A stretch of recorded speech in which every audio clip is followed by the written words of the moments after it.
everyone. Thank you for listening to Keeping It Real with Janine, your guide to living an authentic, healthy life. I'm Janine Strong, and today I'm excited to be speaking once again to Melissa Joy Jonsson. Melissa Joy is an author, speaker, and inspirational leader. She is the founder and instructor of Joy Seminars. Melissa is best known for her ability to engage people from all over the world to embrace their true, authentic power by playing in the field of the heart. She has a unique perspective on how we are able to experience living joyfully and loving completely. Melissa has also been co-teaching popular life transformational matrix energetic seminars around the globe since 2008. If you enjoyed this conversation with Melissa Joy, you are sure to like our previous chat on podcast episode 9. She has a new book out called The Integrity Effect. Hi, Melissa. How are you? I'm good. Thanks for having me back. Oh, I'm really excited because I actually did read your book and I really enjoyed it. And I personally, for some things that I'm going through, I found it to be very helpful. But first, I have to ask you, did you really write your books on your iPhone? Yeah, I really did write my books on my iPhone. That's something that I actually shared in The Integrity Effect. But yeah, I didn't expect that question. I find it amazing. I could never do that. For people that have never heard of me, I've written now 4 best-selling books. My most recent one is The Integrity Effect, and I have a very unique process of downloading information and then transmitting it through my iPhone. And I kind of discovered it on accident because I was allegedly going on vacation. I thought I was going on vacation. And when I got to the vacation spot back in 2013, I heard from, whether it's my own guidance or an exteriorized construct called guides, I heard you're not on vacation, you're here to write your book. And I proceeded to download a bunch of information over the next week that then became my first book, Joy Practically Speaking. And when I went to write my second book, I tried to be a normal person and write on a computer, and it was so slow. It just didn't work for me.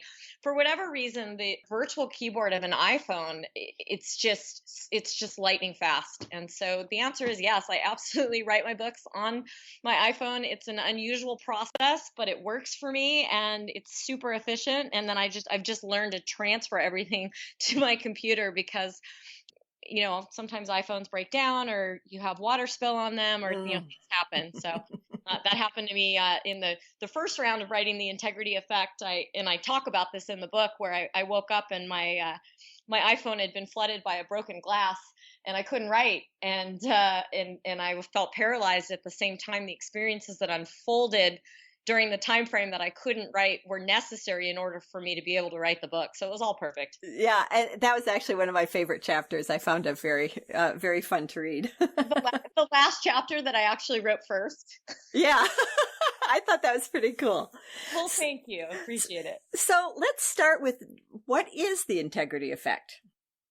Well, the integrity effect, besides being the title of the book, the integrity effect is, there's actually a physics to living in integrity, and the integrity effect is what happens when we embody coherency and congruency, when we are aligned with the true callings of our heart and we implement what I refer to as heart-mind synthesis. In other words, we make choices leveraging the mind that are aligned with the true authentic desires of the field of the heart. And what transpires as a result of living from the heart first and then making choices accordingly is the physics of integrity, and it creates extraordinary living, and that extraordinary living is what I refer to as the integrity effect.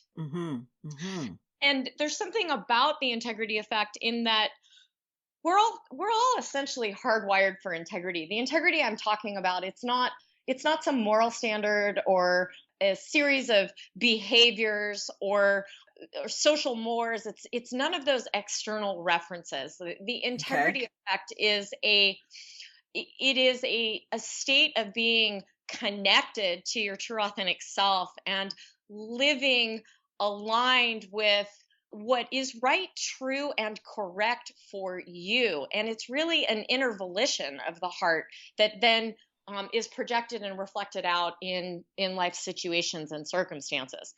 And so it's really a facet of trust and connection, and bypassing the programs and the expectations and so-called enculturations to be able to really listen to your own intuition, and then let that be the GPS that calibrates you toward creating new heart prints. Mm-hmm. So how do we know when we're not in integrity with our true authentic self? Or vice versa, how do we know when we are in integrity? However you want to word that. It's great the way that you asked both those questions, because either way, typically we tend to know when we're not. It's almost easier to notice when you're not in integrity than when you are in integrity. And that seems kind of counterintuitive. But in other words, when we're out of integrity with our core essence, situations and circumstances they skew sideways. They actually have a distorted geometry. We end up getting ricocheted. We tend to get pummeled by the circumstances that are playing out in our life. What we consider unfortunate situations or circumstances are often a reflection of a form of self-betrayal, in a sense. And so a lot of times we can just take a look at what are the patterns that are showing up in my life that may be indicative that I'm not necessarily listening to myself. I'm not necessarily in a cohesive and congruent relationship with myself. So that's one of the ways that you can notice. If you want to notice it from the standpoint of, am I in integrity with myself? Then usually it will play out as it just feels right. It just feels authentic. It just feels true. And when I mean true, I'm not talking about true or false or absolute. I'm talking about connected. It feels connected. I actually had a brief conversation with somebody yesterday who said to me, "Oh, well, when I'm in integrity, I always feel good." And I'm like, "Really?" I said, "When I'm in integrity, I don't always feel good, because sometimes living in integrity means making choices or decisions that don't always feel good. And yet they do feel aligned. They do feel true. They do feel authentic." Does that make sense to you? Absolutely. Absolutely. It doesn't. So it's not necessarily that being integrity means I feel good if I'm being authentic, because sometimes perhaps you may need to break off a relationship because it's toxic for you, and that doesn't feel good, but it would feel being in integrity. Yeah, so it's funny. I was just going to bring that up, because a lot of times when you live in integrity, your resonance changes, and the people in the placeholders in your life, there's no longer the same type of resonance. You can't necessarily stay in relation to them. And yet there's this knowingness, all right, I need to end this dysfunctional relationship. It doesn't always feel good. However, it does feel necessary. It feels authentic. It feels real. And so, I sort of got on this person's case yesterday from a loving place, because I just said, you have an idea around integrity, but that idea around integrity is actually going to create an inherent limitation, because if you think you always have to feel good in order to be in integrity, you will actually end up betraying yourself in the name of feeling good. Interesting. Cool. Thank you. That was a good explanation. So you just mentioned placeholders, and that was something I was going to ask you about, because that seems to be an important concept in the book. And honestly, it took me a while to really grasp the concept, to wrap my mind around really what placeholders are. And then you talk about placeholders becoming grace holders. So perhaps you could elucidate that whole concept a little bit. Yeah, and first of all, what I will share is that the concept of placeholders it's core and fundamental to the Joy teachings, and it's something that I teach in the live experiential weekend seminars. And attempting to distill the embodiment of the teachings from a live framework into paperback edition is sometimes challenging, and yet I managed to do a pretty good job at it. But Hmm. the concept of placeholders, the easiest way that I can explain it is that a placeholder is, it's anything that you are in relation to, because everything is you in relation to absolutely everything. And so that sounds really, Okay. really Hmm. abstract. So let me bring it down to a little bit more specific. A Great. placeholder is any pattern of information. It can be a problem, it can be a condition, it can be a disease, it can be a relationship. Those can all be one and the same, actually.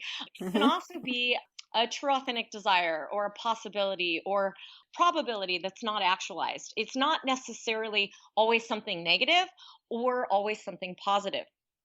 A Hmm. placeholder is simply something that you're in resonance with, that is there to reflect back some aspect of self love or not loving self that you've not yet recognized.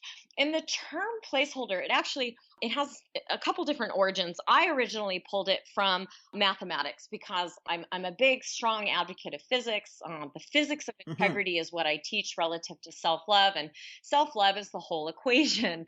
When you get that, then everything sort of aligns accordingly. And in mathematics, a placeholder is an unknown variable in relation to a whole equation. So, simply stated, x Hmm. plus 3 equals Hmm. 5. Okay, x is the placeholder in relation to the whole equation. Now, we've all learned basic mathematics. We can do subtraction and figure out that the placeholder, the value of placeholder in that equation is 2. Hmm. And but it only holds value in relation to the whole equation. Or the number 0 is a placeholder that is often used in mathematics. 0 itself has no value, but as a placeholder in relation to all of the other numbers, 0.0005 has a different value than, say, 0.00005. So those placeholders describe in relation to. In other words, the placeholder itself has no value other than the value it holds in relation to the other numbers in the equation. Placeholders in our Got it. experience of reality are the same way. We actually live in a holographic universe made of, the universe is math. And Hmm. when you get this at a very practical level, the opportunity becomes, how do you want to interact with your placeholders? The big value is that when a problem or a condition or a disease is not related to as a problem, condition, or disease, it becomes a placeholder, it becomes simply a pattern. Well, then we have leverage or wiggle room to interact with that placeholder in a different way from a holo framework of completion. And so, in a very simple way, through the course of the live seminars, I teach people how to interact with placeholders and how to leverage those placeholders so that they no longer hold the same place in our experience of reality. And when our placeholders transform into grace holders, then we literally are free. We're no longer shackled by that pattern in the same way. It's no longer an addiction to a distraction. It simply becomes an opportunity that we can leverage as a springboard into our own magnificence. Hmm. Thank you. That was a very, very good description. And I think I finally got it. I was getting it, but I feel like now I really understand it. And it feels like it's something that's really could be very important to understand and use. Well, I mean, I can speak personally. I can speak for, probably now thousands of students around the world. Is that the concept of placeholders can be a holofractal game changer, because when you're engaging with anything that you're in relation to as a placeholder, it takes away the charge, it takes away the Hmm. judgment, it takes away the shame and the blame, it takes away all of the holographic references that keep us shackled to a state of no change, and it really becomes an opportunity for liberation. And it doesn't mean that you walk around, carelessly as an automaton, and you're like, oh, I'm not going to grieve the loss of my best friend because she was just a placeholder. And oh, I'm not really depressed, it's just a placeholder. But being able to engage with the experiences that we are having as placeholders that can reflect back to ourselves something that we've not yet recognized makes the universe a very curious and delightful place to live in. Hmm. Well, I can definitely see personally just how beneficial using outside references or situations or people as viewing them as placeholders can separate you out from all the emotional garbage that goes along with something that's a situation that's an irritant or that's difficult or challenging. Well, yes, and also what occurs is rather than sort of separating yourself out, what ends up happening is you begin to integrate with aspects of yourself. And Mm. so rather than creating a sense of separation that then gets perpetuated through a problem, there's a connection that occurs, and then that so-called problem that you thought you needed to separate out from, you no longer relate to it in the same way. Hmm. Sounds like a valuable tool that we should all learn. You had mentioned that you've been playing around with placeholders relative to some of the things that you're experiencing in your Mhm. life. Like, how has it served you so far? Well, what I've been finding is that actually, interesting that you should ask that question. My mind goes a mile a minute and it's always churning. And I have not been able to let go of frustrated, kind of angry feelings. And what I've been noticing just in the last couple of days, because I did just finish your book recently, is that my mind is way more quiet. I'm not churning these thoughts that are just bringing me down and depressing me, and they're not doing anything to be helpful. It's just a vicious cycle going over and over. And I noticed in the last couple of days that my mind is pretty quiet, which is really nice. That's awesome. I mean, really nice. Yeah, I mean, a lot of times we don't even realize how we're continually ruminating. There's so much noise and conversation going on within ourselves that we can't even really even hear ourselves think. We're just running these programs over and over again. Hmm. And when we Hmm. get into that space of grace, of quietness, it's it's it it's not even that it's empty. It's as though we tap into that void that is voluminous with potential. Hmm. And it just makes being in your own house of consciousness so much more pleasant and joyful. Absolutely. I'll give you an example. The other day, I woke up and my mind was calm, and I was just feeling a nice calmness, not thinking about anything. And then all of a sudden, I started in with how upset I was about this situation, and I'm like, geez, I can't believe I'm doing this. And then I realized just in the last couple of mornings when I've awakened that I was able to wake up and I wasn't getting hooked by those negative thoughts and feelings, that I was just staying calm. And I even thought about the person and two or three things that were bothering me, and there was like nothing there. It was just neutral. That is It was beautiful. awesome. I like to say what hooks us has us, and it's so true. And we don't even realize what we're hooked into. We just think that's simply the way things are, or life has to be this way. And then, once you start becoming aware of unhooking yourself, and once you've had a taste of that freedom, you never forget it. It becomes a permanent placeholder that is always available. It really is a freedom. I think that's the best word to use for that. It's an incredible just sense of yeah, not being hooked. It's like that fish hook is taken out, and there's this sense of of freedom. Well, and often what happens, and I love to watch the physics of this, and this is something that I teach in the live seminar. What happens when we get hooked is we actually leave our bodies. We actually move out, and we start spiraling in that vortex of whatever pattern it is that we're engaging in, or ruminating with. And when we do that, we've actually lost access to true authentic power. We've abandoned our house of consciousness.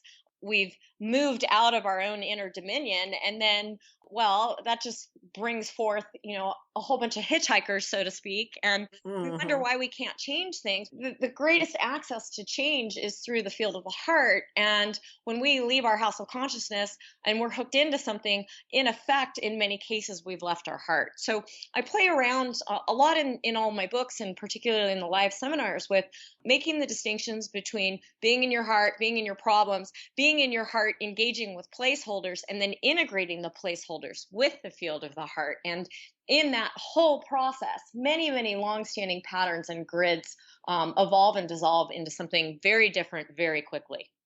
Hmm. Yeah, I do find that when I remember, which isn't as often as I would like, but when I remember to drop down into my heart and look outside of me from there instead of from my mind, that things really do take on a different hue.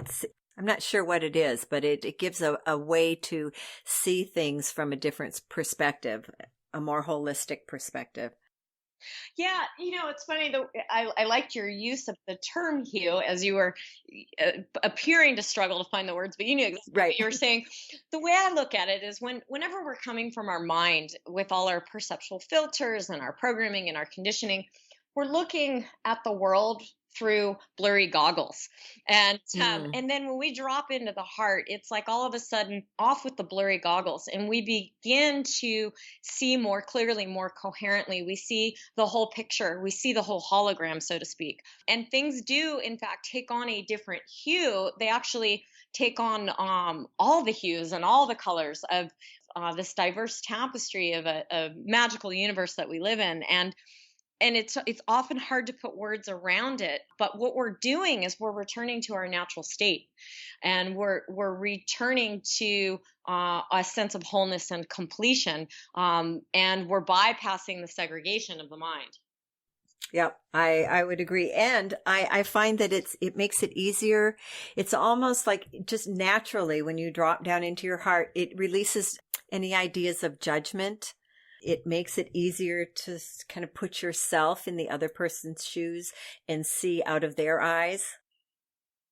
Absolutely. One of the beautiful things about heart-centered awareness is that it's this all-inclusive integrative space that includes all perspectives, and it at the same time is devoid of perspective. And so it's very easy to occupy multiple perspectives simultaneously when we're in the field of the heart. It's kind of like when we're in the mind, we can access only one angle of awareness of that's what we call our perspective.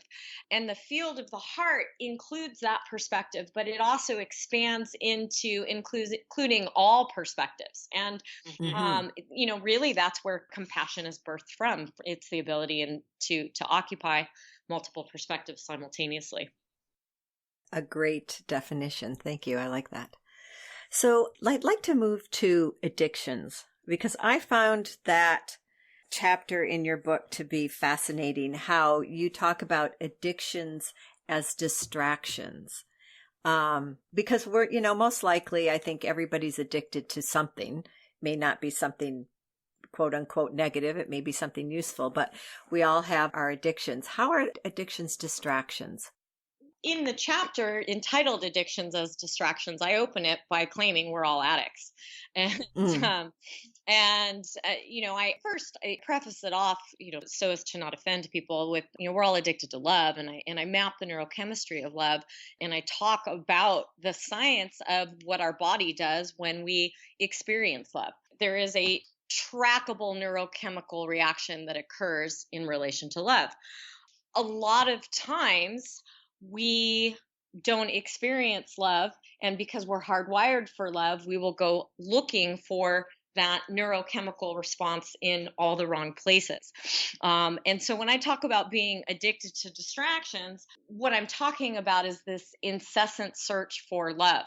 All Mm. addictions are, by MJoy definition, all addictions are an attempt to find our true authentic self, to experience self-love as authenticity and integrity, while at the same time simultaneously seeking to avoid it. And what I mean by that is that the addiction, Mm. it's like this distraction where you're looking for yourself in the placeholder of the addiction, like you're trying to look in the mirror and see your reflection, but at the same time, you're looking away at your shadow. And so you never really see yourself clearly. And part of what transpires when we're so mired in our addictions is that we see ourselves through the lens of the addictions, and we see ourselves through the shame and the judgment, and then the shame and the judgment and the blame actually serves to perpetuate the very behavior that we're going up against and saying is wrong. And so I really approached the addiction chapter from the standpoint of, hey, we do things for a reason. Part of the reason, or perhaps the whole reason, is that we are looking for the neurochemistry of love that is mimicked in all addictive patterns, whether we're talking about addiction to drugs or alcohol or shopping or sex or Facebook or even drama or codependent relationships or even the so-called healthy addictions. They all produce the same neurochemistry.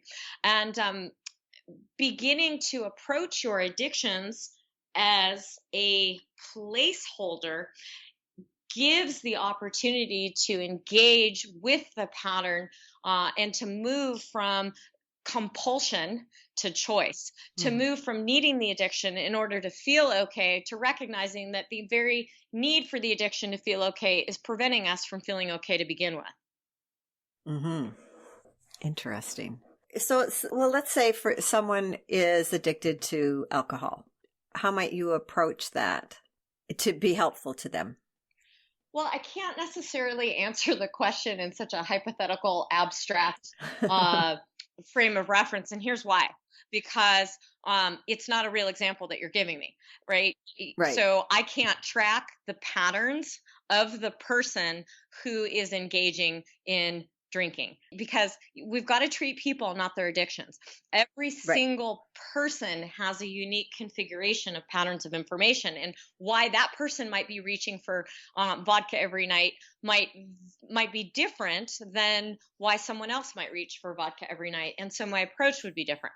What I can share on a collective level is that I teach a series of fields. I've written a whole book about it, Beyond the Integrity Effect, called Little Book of Big Potentials. And there is actually a whole field, field 122, freedom from addictions. And I did I'll just give this example. I did a free video on YouTube demonstrating that particular field. It was about 3.5 minutes. And I just talked about bringing in field 122 to offer freedom from addictions. And this couple in Australia watched the video because apparently they had been drinking together for more than 20 years, and they both were, by traditional standards, they were both alcoholics, and they stopped drinking cold turkey immediately. Oh my goodness. Following that. So that's a very simple answer. The more authentic answer is that it's a very complex pattern. But I would take a look at the alcoholic pattern, not from, hey, the person is an alcoholic, but I would take a look at the behavior as a placeholder. And then I would interact with that person relative to, why are they engaging in these patterns? What are the triggers? What are they seeking to find within that pattern that they are also seeking to avoid? And so there's a lot of different approaches that I might use, but I really can't give this is what you do with this type of pattern, because that's part of where we get into trouble, particularly in the allopathic model, is that we try to treat diseases or conditions, and no two diseases are the same and no two conditions are the same. And there is no cure for alcoholism in the allopathic model. That's a very powerful morphic field. You can be a sober alcoholic. You might not have had a drink for 30 years, but once an alcoholic, always an alcoholic, not necessarily in the model of placeholders. And that's, it's very, very liberating. Cool. No, I think that was a great answer. Thank you. So you just talked about morphic fields. What is a morphic field? Well, the term morphic field was actually coined by biologist Rupert Sheldrake, and I always like to direct people to the source, because I think that not enough credit is given to the source of information, although we could say the source is universal consciousness. But Rupert Sheldrake coined the term morphic field off a proven principle in biology known as morphogenic fields. And basically, a morphic field is, I'll give a Melanized definition, it's basically a non-local template of information that gives structural and functional marching orders to all living organisms. So, more simply stated, let's just say that you and I and everyone as individuals are like quantum computers. In fact, our biofields and our bioholograms function like quantum computers. Mm-hmm. In order for the liver to get information telling the liver what to do, it dials up on the universal internet on a cloud server called the liver cloud server. Okay, and so the liver cloud server is like a morphic field, and there are morphic fields everywhere that are directing all of really the interconnected universe to do what it does. So it's kind of like morphic fields they're the cloud servers that host specific information for the universal internet. Now, why are we even talking about morphic fields? Well, morphic fields themselves are very habitual in nature. They tend to function based on predictability. They explain why the presence of the past tends to influence the future. They're very probabilistic in nature. And understanding morphic resonance relative to your own experience of reality is incredibly empowering, because morphic fields are like grids. So if you want to change your experience of your life, if you want to change your patterns, it is very, very useful to take a look at the morphic fields that you're in resonance with. What are the cloud servers that you're knowingly or unknowingly connected to that are creating and perpetuating your experiences? What Sheldrake has done with his research of morphic fields, parlaying off of biology, is he said it's more than a biological organizing principle of the universe. There are social morphic fields and economic morphic fields and religious morphic fields and familial morphic fields and cultural morphic fields. And they have a very pervasive influence on our experience. One of the things that I teach about so consistently, no matter whether it's a live seminar or in any of my books, is how to become aware of the morphic fields that are playing out in your reality. For example, I just referenced the morphic field of alcoholism, and how in the allopathic model, there's specific information in that field that says, once an alcoholic, always an alcoholic. Well, when you're in that particular morphic field, reality will conform accordingly.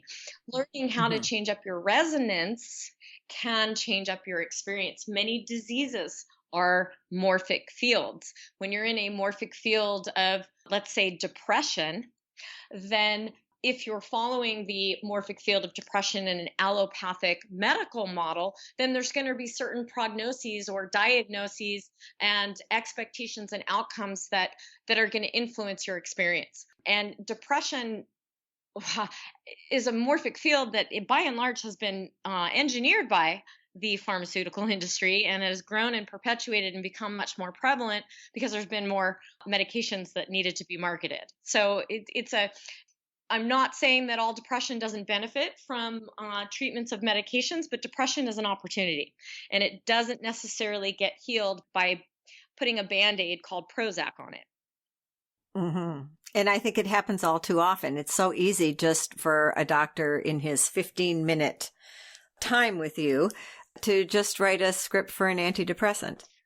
Well, yeah, because, following his 15-minute time with you before the next 15-minute session that's limited by the HMO that's paying for the visit, there's a 3-minute visit from a pharmaceutical rep that's getting, paid to deliver a message that says, hey, give your patients their life back, prescribe Prozac, Zoloft, or Effexor.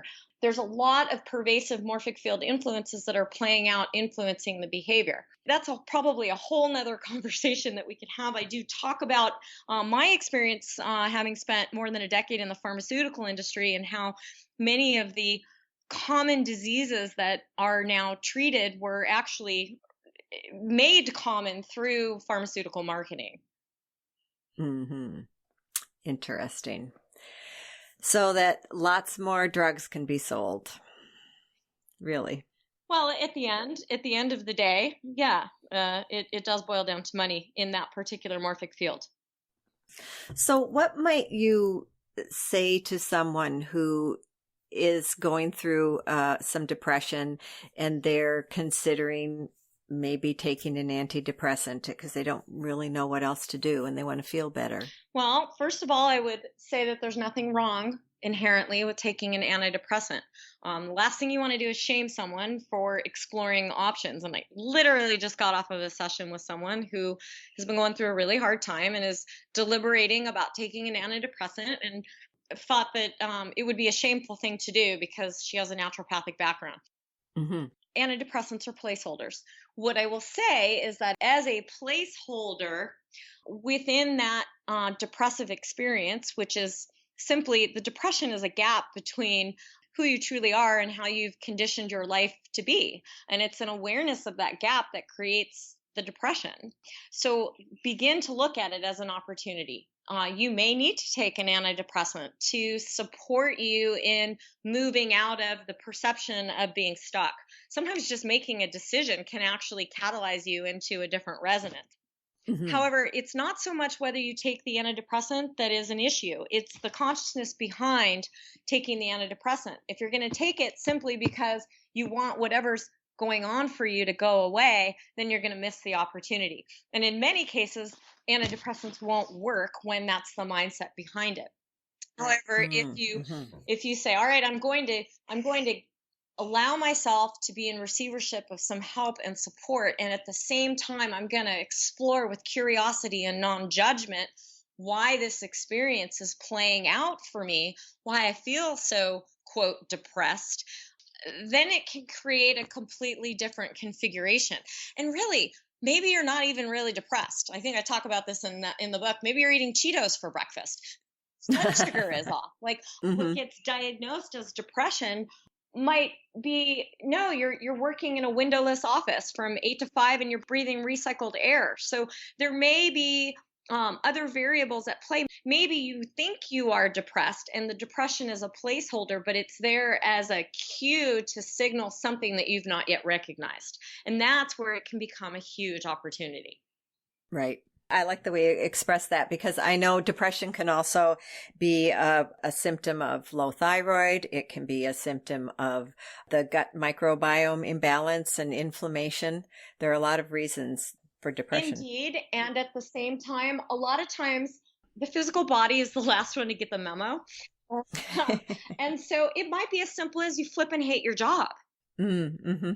That might be difficult for you to come into acceptance of. Or maybe you hate your job, but you've justified that you have to keep it because you think you're too old in order to create another career. So it's not always biological. It's not always mental. It's not always emotional. It is always individual. And so if you treat the individual rather than trying to provide a one-stop solution called prescription XYZ, then therein is where depression as a placeholder can transform into a grace holder. Okay. So maybe this would be a good spot to talk about the upcoming webinar that you have on depression. Well, I would love to talk about the upcoming webinar that will already be passed by the time our show airs. However, I will be teaching a webinar on depression as opportunity, and I record the webinars, and they are available as a downloadable purchase on my website. So if you're interested in learning more about depression as opportunity, depression as a placeholder, options for dissipating the gap between where you are and where you want to be, then visiting the MJoy website at www.mjoyheartfield.com and going to the webinar icon would be a great option for you. There's actually more than 35 hours of webinars that are available for download, and Depression as Opportunity is one of them. And I'm super, super excited to share this information with people.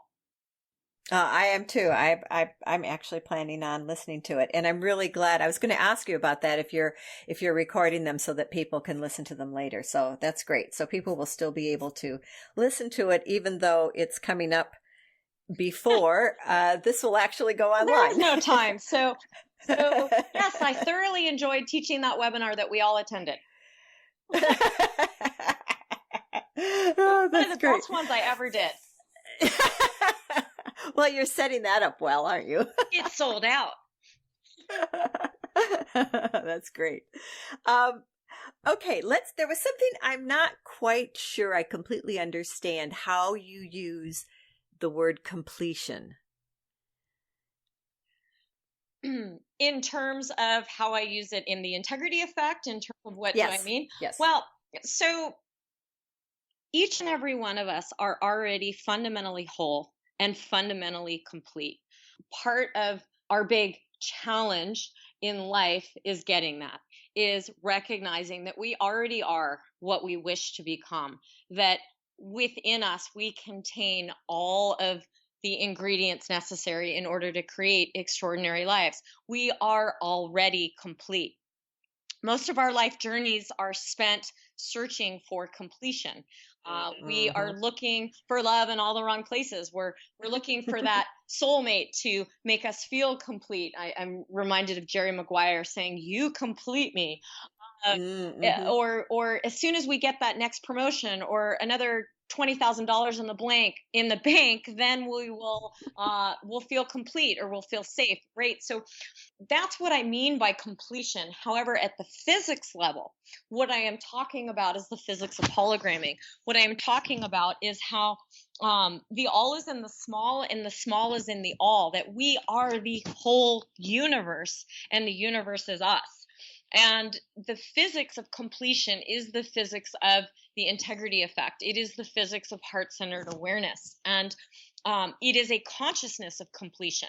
And when you begin to holoframe your reality from the framework of completion, well, then completion begins to be projected and reflected out in all our situations and circumstances. And so there's actually a physics to it.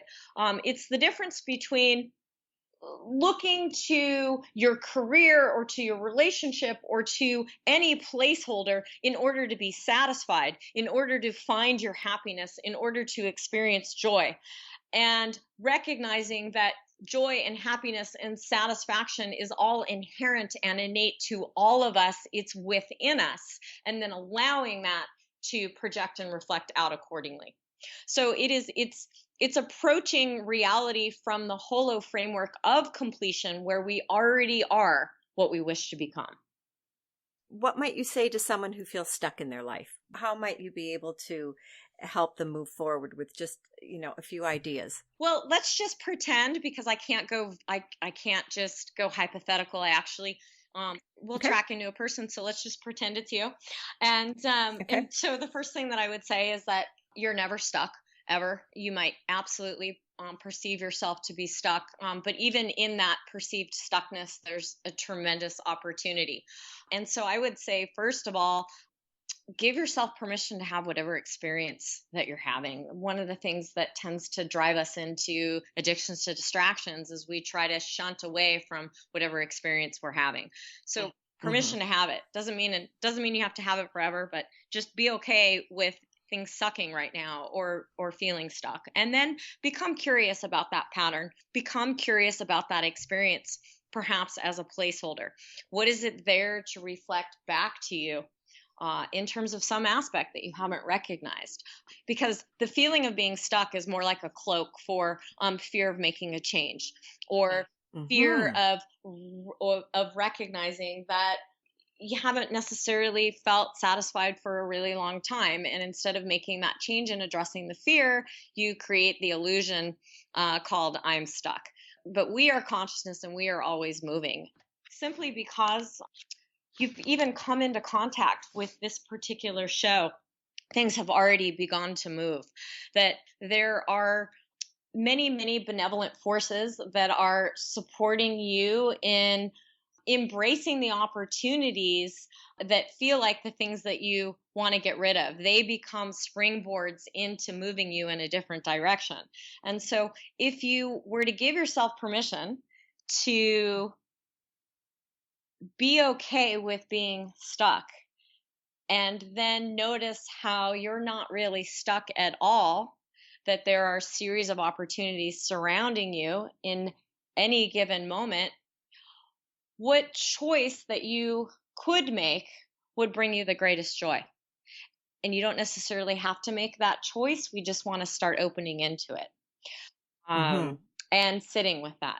And notice that just by virtue of giving yourself permission to open into that, that so-called stuck pattern begins to change. And realize that the minute you become okay with something is the minute it begins to change. It's really kind of counterintuitive, and yet at the same time, when we are resisting what is happening, we are actually reinforcing and perpetuating the very things that we think we are powerless to change. I would agree with that. It's like when you finally let go, things start to move, things start to shift.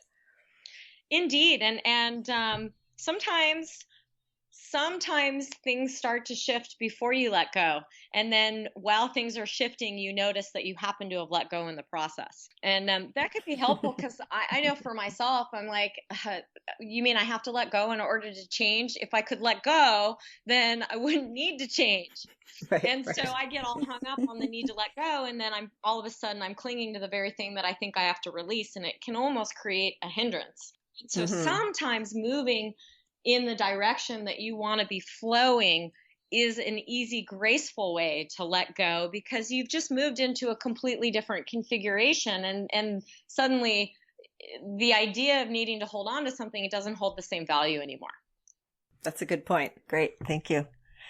Thank you so much, Melissa. This has really been wonderful. I've really enjoyed it. Is there anything that you'd like to say to wrap up that you haven't yet? Well, I think I'll just add that there's a lot of chaos happening right now. I mean, my teachings, while they can, in a 40-minute interview, it can seem heady, and my teachings are all incredibly practical and grounded in some pretty cutting-edge physics. And what I will say is that there's massive chaos happening at a collective level, and things appear to be falling apart.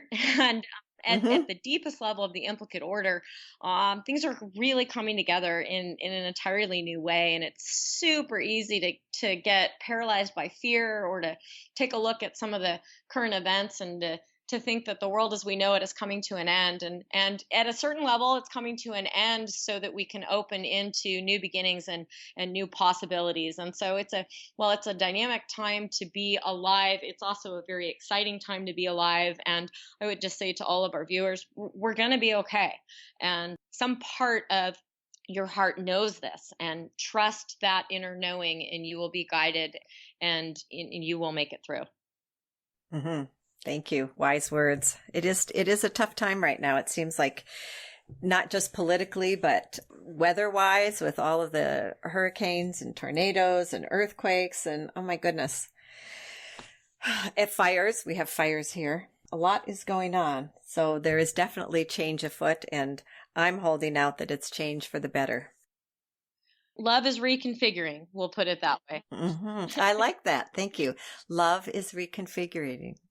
Wait, how'd you say that? Love is reconfiguring. You got it. There we go. Great. Thank you.